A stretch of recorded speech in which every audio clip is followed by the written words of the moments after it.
ભારત માતા કી ભારત માતા કી। મિત્રો, રાજ્ય સરકારના માનનીય મંત્રીશ્રીઓ શ્રી નીતિનભાઈ પટેલ, આદરણીય ભૂપેન્દ્રસિંહજી, આદરણીય રમણભાઈ વોરા, પ્રદીપસિંહજીને પણ વિનંતી કરું કે તેઓ પણ આપણા મુખ્યમંત્રી શ્રી નરેન્દ્રભાઈ મોદીનું સ્વાગત કરશે। ભારત માતા કી વંદે વંદે। નરેન્દ્રભાઈ तुम आगे बढ़ो, हम तुम्हारे साथ हैं। नरेंद्रभाई तुम आगे बढ़ो, हम तुम्हारे साथ हैं। મિત્રો, પ્રદેશના મહામંત્રી આદરણીય શંકરભાઈ ચૌધરી સાથે શહેરના અધ્યક્ષ શ્રી રાકેશભાઈ શાહ અને પ્રથમ નાગરિક બેન શ્રી મીનાક્ષીબેન પટેલ પણ આદરણીય મુખ્યમંત્રીશ્રીનું સ્વાગત કરશે। આદરણીય શંકરભાઈ, રાકેશભાઈ અને મીનાક્ષીબેન। ભારત માતા કી વંદે વંદે। નરેન્દ્રભાઈ तुम आगे बढ़ो, हम तुम्हारे साथ हैं। नरेंद्रभाई तुम आगे बढ़ो, हम तुम्हारे साथ हैं। नरेंद्रभाई तुम आगे बढ़ो, हम तुम्हारे साथ हैं। મિત્રો, આપણે સૌ જેમની આતુરતાપૂર્વક રાહ જોઈ રહ્યા છે દેશના ભાવિ પ્રધાનમંત્રી, ગુજરાતનું ગૌરવ આદરણીય મુખ્યમંત્રીશ્રીને વિનંતી કરું આ તબક્કે આપણને સૌને માર્ગદર્શન આપશે આદરણીય મુખ્યમંત્રીશ્રી।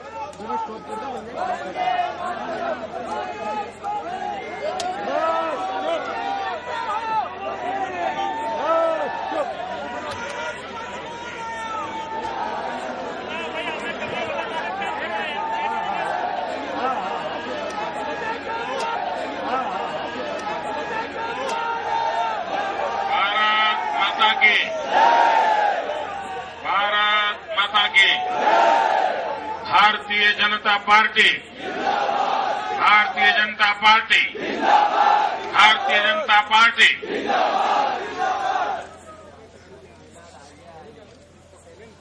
आप બધા ઘણા લાંબા સમયથી પ્રતીક્ષા કરી રહ્યા હતા। મને પણ હતું કે મોડું ન થાય, જેટલા જલ્દી જવાય એટલું જવું, પણ છતાંય પહોંચતા પહોંચતા 10:30 વાગી ગયા।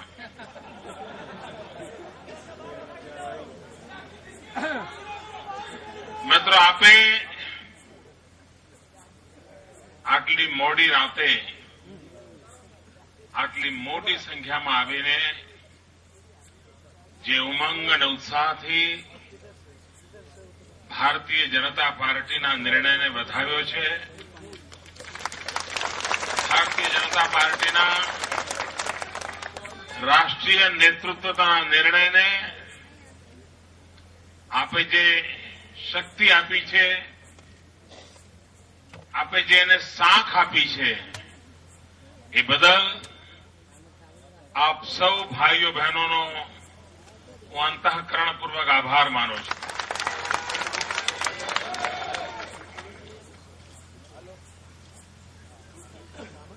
ભારતીય જનતા પાર્ટીની આંતરિક લોકશાહીની શક્તિ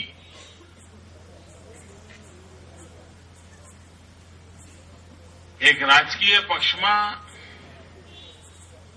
નાના કાર્યકર્તાઓના અવાજને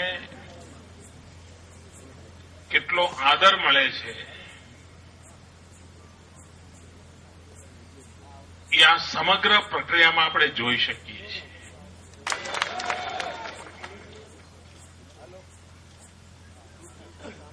ભારતીય જનતા પાર્ટીની આંતરિક લોકશાહીની શક્તિ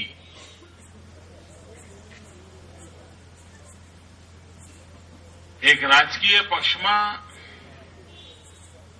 નાના કાર્યકર્તાઓના અવાજને કેટલો આદર મળે છે, એ આ સમગ્ર પ્રક્રિયામાં આપણે જોઈ શકીએ છીએ।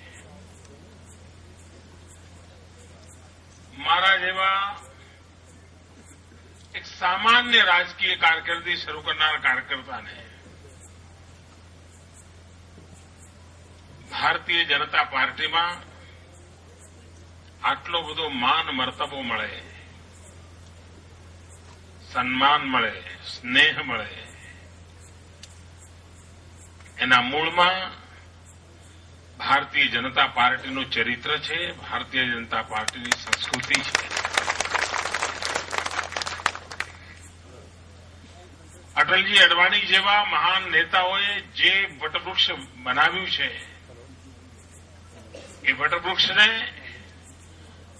હજુ વધુ પલ્લવિત કરવાની આપણા સૌની જવાબદારી છે. અને આપણે આપણા પુરુષાર્થથી, આપણા પરસેવાથી આ વટવૃક્ષને વધુને વધુ ફલે ફૂલે એમાં કોઈ કચાશ રાખીશું નહીં. ભારતીય જનતા પાર્ટી આજે દેશના સામાન્ય નાગરિકો માટે એકમાત્ર આશાનું કિરણ છે.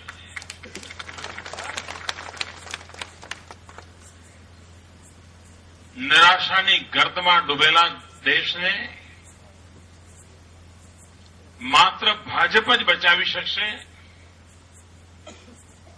આ સંકટોમાંથી દેશને બહાર કાઢીને પ્રગતિની નવી ઊંચાઈઓ પર લઈ જવાનું સામર્થ્ય માત્ર ને માત્ર ભારતીય જનતા પાર્ટી જ સાકાર કરી શકશે, એવો આ દેશની જનતાને વિશ્વાસ છે. આપણા બધાની જવાબદારી બને છે કે આપણે આ દેશની જનતાના હૃદયમાં જે આશા આકાંક્ષાઓ પડી છે એને ઊની આંચ ન આવવા દઈએ.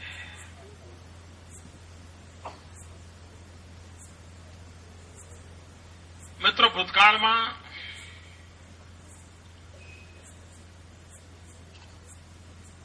1988-89 થી લઈને લગભગ 10 વર્ષનો ગાળો આ દેશમાં એવો રહ્યો જેમ આ 10 વર્ષનો રહ્યો છે. 2004થી એમ એવો એક દસકો એ વખતે આવ્યો હતો. દેશ તળિયે જઈને બેઠો હતો. દેશની કોઈ સાખ નહોતી રહી.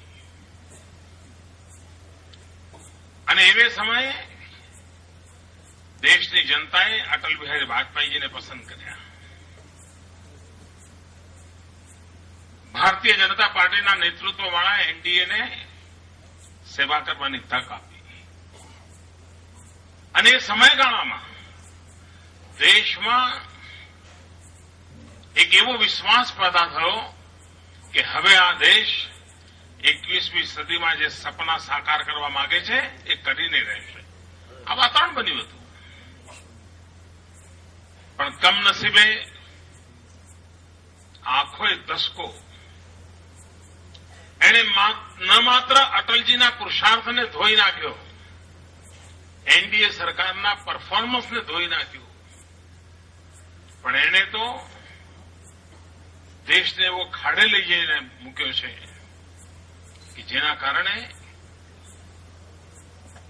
કોઈ પણ ક્ષેત્ર એવું નથી કે જ્યાં ક્યાંય ભરોસો પડે.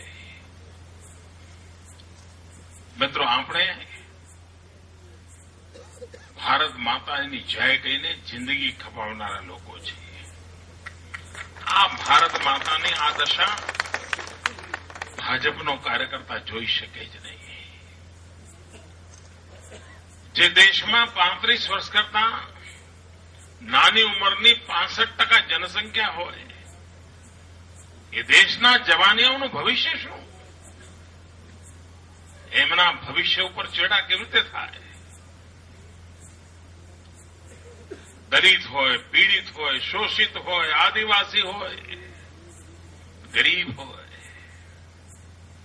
જે સંકટમાં જિંદગી જીવવા માટે મજબૂર બન્યો છે, એમાંથી એને બહાર ઉગાડવાની મોટી જવાબદારી ભારતીય જનતા પાર્ટી પાસે છે. અને મને વિશ્વાસ છે મિત્રો, આ એક સંગઠિત પાર્ટી છે, કાર્યકર્તાઓના શક્તિથી ચાલનારી પાર્ટી છે, ટીમ સ્પિરિટવાળી પાર્ટી છે.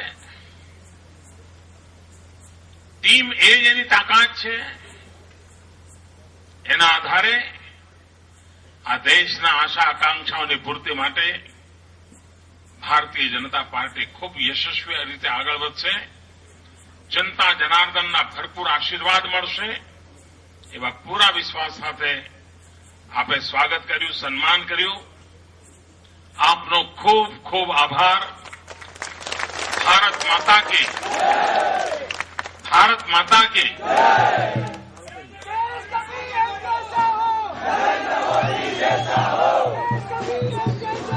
देखो देखो